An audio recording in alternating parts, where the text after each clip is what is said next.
Здравейте и добре дошли в нашия канал Селски хроники с мен Тишо и с това с Диди.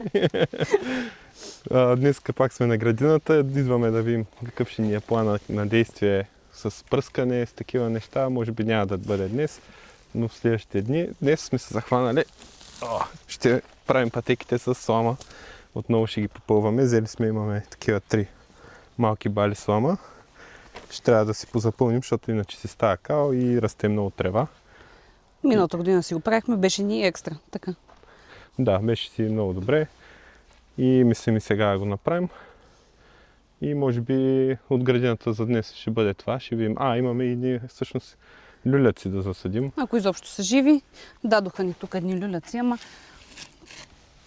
понеже планираме по-скоро да бъдат горе по склона, ама още не сме готови с него, плюс това Там ще пръскаме и не искаме да ги унищожим с това. Да, там са акациите, реално. И няма как да ги предпазим после, защото те пък са и мънички люлечетата, не са някакви големи. А пък и те първа есента предстои точно да си определим границите и да сложим мрежата. Така че няма смисъл сега. Ще си ги сложа просто с надеждата да оцелят някъде тук, да ги поливам редовно, да се захванат, пък после ще си ги преместим. Да, люлеците ни ги даваха от гората БГ. Те доста често така раздават различни дръвчета безплатно. Просто каузата им е колкото се може повече, нали, да се увеличава и гората и като цяло дърветата из страната. Да, предлагат и доста дървета. Има също и храсти, раздават плодни. Зависи на кой, каквото му трябва. Можете винаги да се обърнете, да кандидатствате. За София дори на място предават, ако отидете. Те и през лятото правят в много различни областни градове. Правят такива... Събират се на едно място и раздават, нали, дръвчета. Това им е тяхната каза, нали, да се преборим и с незаконната сеч също. Ние от тях успяхме да си вземем.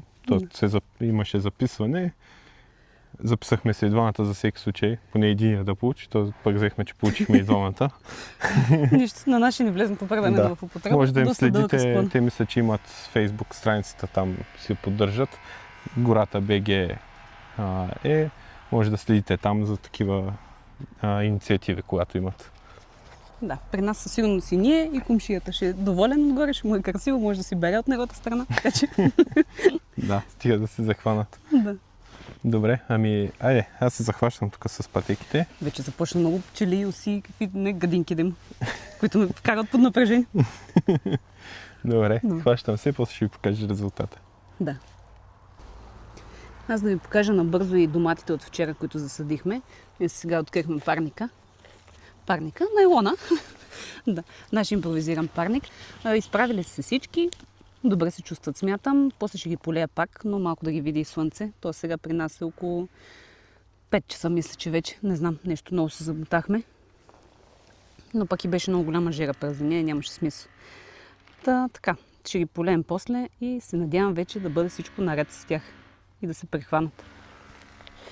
Тези, така или иначе, вече не ги покриваме. Те на слънчите се чувстват много добре. Пак ще ги полея тях, защото бързо от слънцето им съхне горния слой.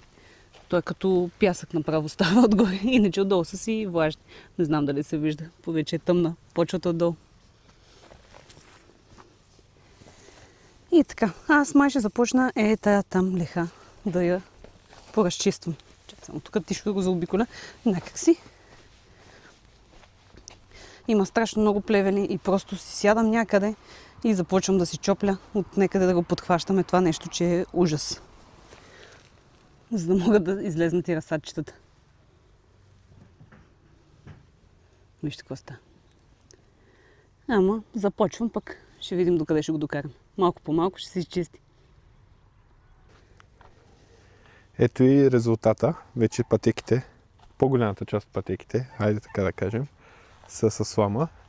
Даже сега видях, че Диди, докато е полила тук с маркуча, е съборила някаква част. Аз си даже направо издухах с маркуча на места. Сега ще го оправя. Но, да.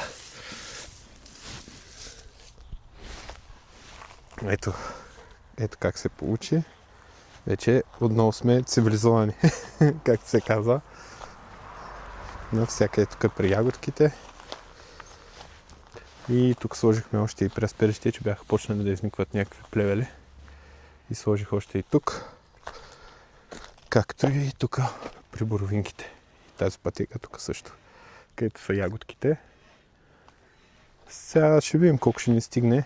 То само една ни остана реално и тя ще ни е за там. Да, тя ще ни е за онези дрехи там в съжаление, няма да ни началото. стигна които за са. останата част. Ще видим дали ще намерим да вземем още. Да, там искаме първо да си изчистим тия бокуци.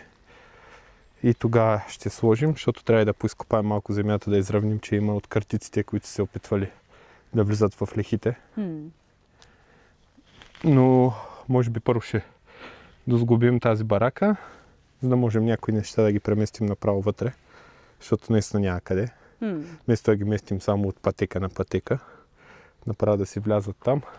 Все пак тук на Следващото нещо 70% сме готови, така че Да. ще малко ни остава. И люлеците засадихме. Сега ще ги покажем. Те са много манички.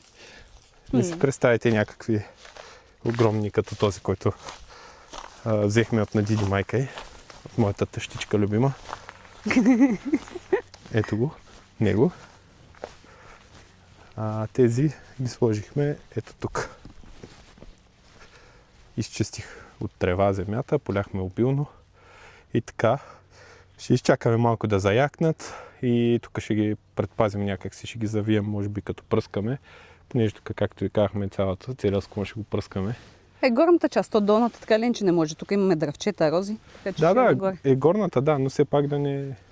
Ако нещо духа вятър, за всеки случай да не стигне към него. Така ги сложихме, те са, вижте, много манички. Дано да се захванат. То долната ще се коси, ама то даже скоро трябва да се коси май. Да, дано да се захванат и тук, нали, после ще си ги разсъдим. Това е просто така, колкото да не стоят Да им повече. дадем шанс да оцелят, че... Да. Диди също така оплеви и тази леха тук, където ни е разсадника, но вече го покрихме с нейлон. Та няма да ви го покажем сега, може би следващия път. Дано тогава не са излезли плевели. Там излизат за Но много изчистия, бързо. ако не е на 100%, на 95%. На 90%. И изчисти. Мен много ме изнервят тия неща, по принцип да плева, ама то поне с това можех сега да... Да, обаче просто като погледнеш и той не се вижда какво израства. И Да, е им много пречи. трудно. Да. Тук забелязах аз, тук като поливахме сега, че откакто открихме, махнахме нейлона вече и може би и температурата като е по-висока. То си поваля и ние Спанака. ги полиме редовно. Спанака доста се съживи. Преди имаш така тук на някакви по-жълти листя, сега доста живна. И може би закъсняло за някой, но ще си хапваме повече спанак. И без това е полезен. Той от найлоните сигурно това, че се запарява. Аз затова ми се ще още малко и да ги откриваме вече тия разсадници, ама Но няма да как там. дръпнат още Те 2 са, седмици. да, още са много крехки просто. Краставиците вече започват да правят трето листо. Да, те си добре. И може би ще трябва и друга седмица и тук вече да направим конструкцията, да довършим. И там И за да магданоза направим нещо, мрежата. че и там почва да го... Ама то като се сложи и без това слама, трябва да се ограничи по някакъв начин. Аз го зачистих, че имаше бая, тръгна ми така навътре, ама е така да направим една като кутийка, да си стане. Нямаме повече дъски май. Трябва да И трябва да прегледам. в нас нещо в работинцата има ли, няма какво има. Ами да. Зеленцето инче добре се развива. Да, то си е супер. За сега Трябва да поне. донеса още, имаме семена за съдене. Тук тая част да я доразчистим, да насъда цветя. Имам толкова много семена за цветя, нищо никъде не съм засадила. Царевица имам още за съдене, още други неща трябва да видя какво. Знам, че имам много още неща. Ще стигнем и до тях. Добре, ами приключваме за днеска. Да, отивам на къща. Поне от тук. Отиваме Да. сега на къща да ви покажем. Там сме взели една глициния за колелото, което ви показахме в миналото видео. То трябва да го боядисам, ама сигурно утре. Да, то всъщност първо трябва да го боядисаме и тогава. Да си изсъхне един ден и после. Еми, Защото значи- тя трябва да умотаем. Да, значи няма да Утре, бъде може би. днес. Да. Боя сме взели, не знам дали имаме четка обаче. Трябва да проверим. Ако не да купим утре. Да. Добре, това е за сега. Да. Включваме се отново от градината, вече сме следващ ден. Днеска ще продължим с глабенето на бараката. Ще ви покажем, може би, направо вече като е готова или ще снимем някакви кадри, ще видим. Зависи какво ни е настроението. Да. Да, през това време, докато го правим, може и Диди да ви разведе, да ви покаже как се е променила градината тук последните дни. Ние последните дни я гледаме по-често. За мен много не се е променила, ама Да, със сигурност от видеото, когато снимахме последно, ще се е променила, аз съм убеден, между другото. Да, може да покажем доматите как се развиват. Те са добре за сега. Да. Така че и този вариант работи.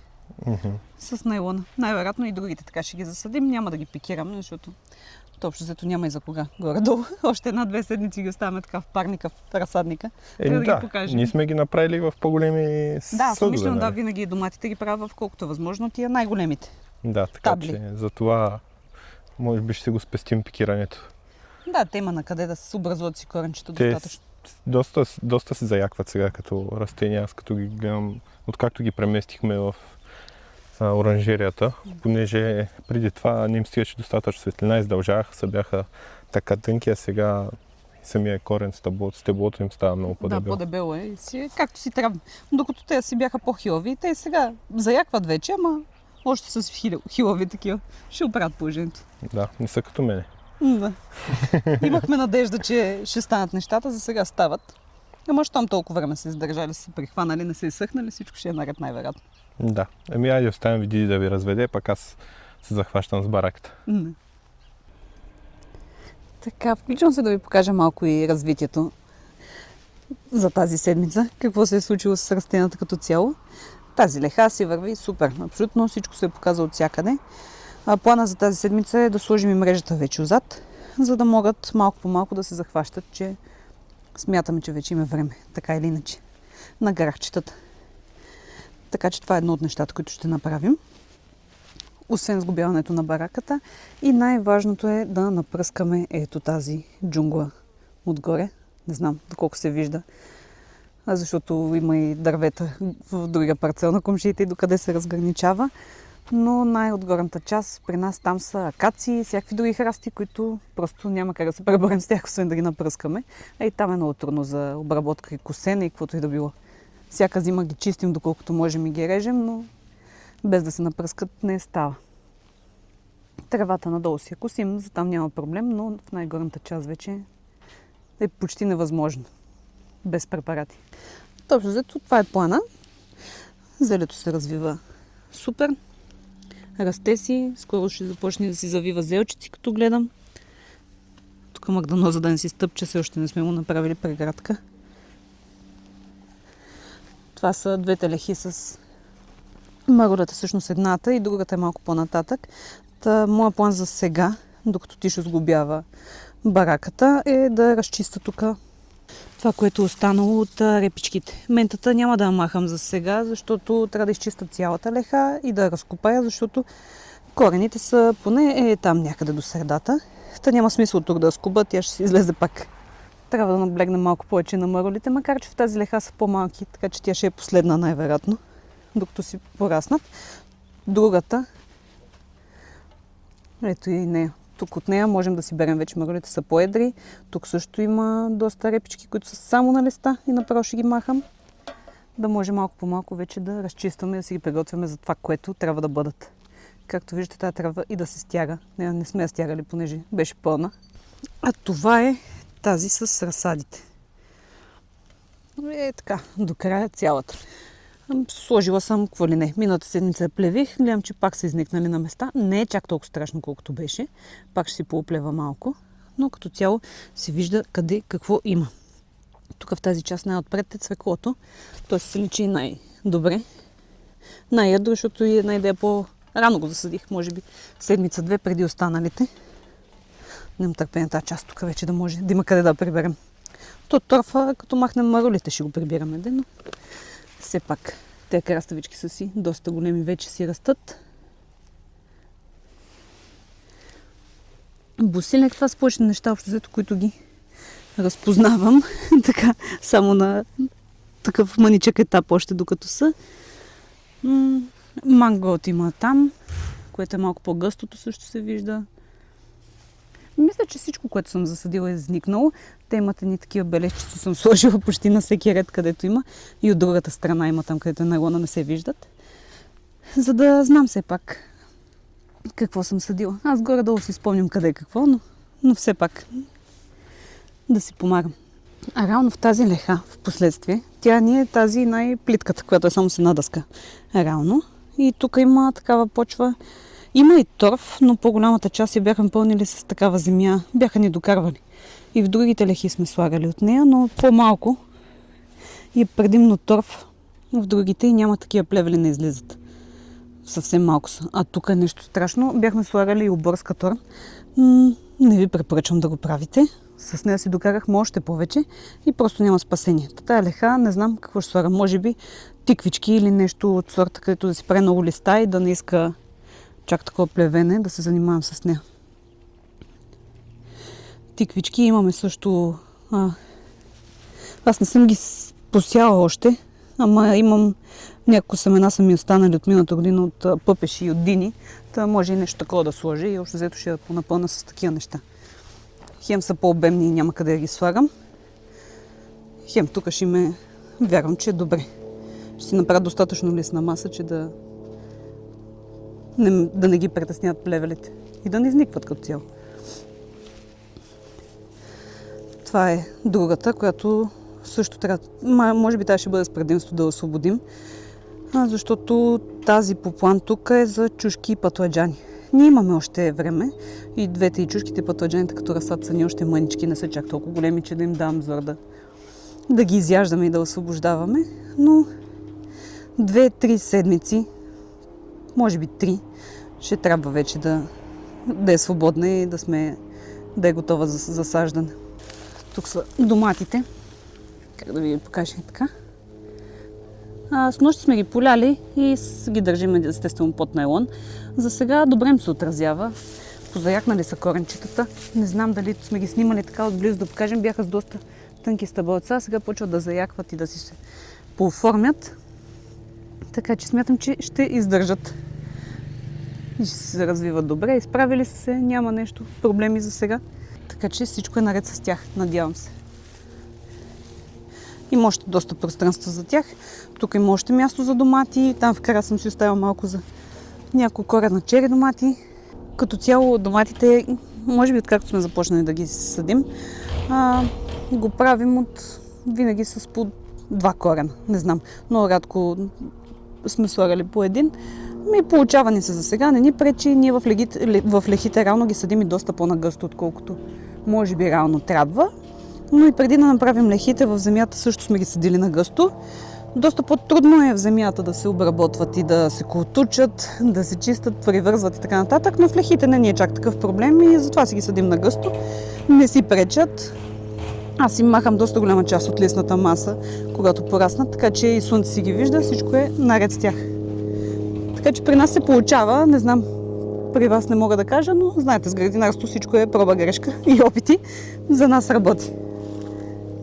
Тези 2 лехи също ще бъдат за домати и тази година сме решили да бъдат 3 лехи.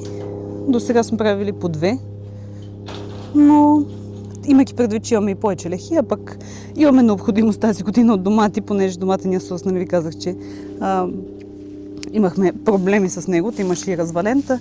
За тази година няма да започне доматен сос, стар от миналогодишен, и ще ни трябва наново да си направим по-голямо количество.